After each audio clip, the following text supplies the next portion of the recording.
තරග ජයග්‍රහණය කිරීම සඳහා එක් පන්දුවක් තුළ ලකුණු 6ක් එල්ල කළොත් ලකුණු 4ක් ලබා ගන්නට ශ්‍රී ලංකා කණ්ඩායම ජයග්‍රහණය කරක් වෙනවා. දැන් කණ්ඩායම මේ ඉතාමත් ඉන්නත් දුමකින් තුනක්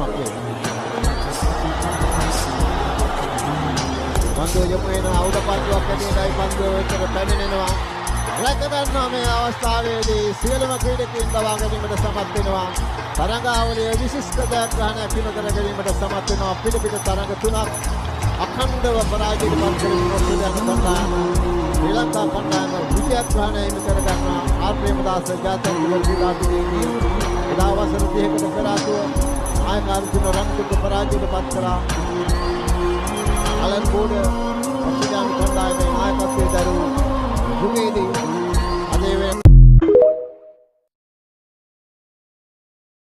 තරග ජයග්‍රහණය කිරීම සඳහා එක් පන්දුවක් තුළ ලකුණු 6ක් එල්ල කළොත් ලකුණු 4ක් ලබා ගන්නට ශ්‍රී ලංකා කණ්ඩායම ජයග්‍රහණය කරක් වෙනවා.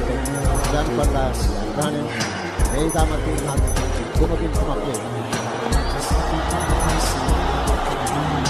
පන්දුව යොමු වෙන අවුද පන්දුවක් ඇදීනයි පන්දුව වෙතට පැමිණෙනවා. රැකගන්නා මේ අවස්ථාවේදී සියලුම ක්‍රීඩකයන් දවා ගැනීමට සමත් වෙනවා.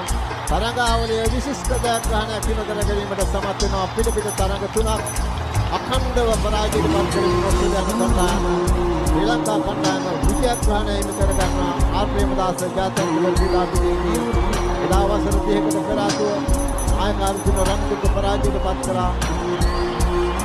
අලන් බෝඩ ඔස්ට්‍රේලියානු කණ්ඩායමේ නායකත්වයේ දරූ යුගයේදී අදේ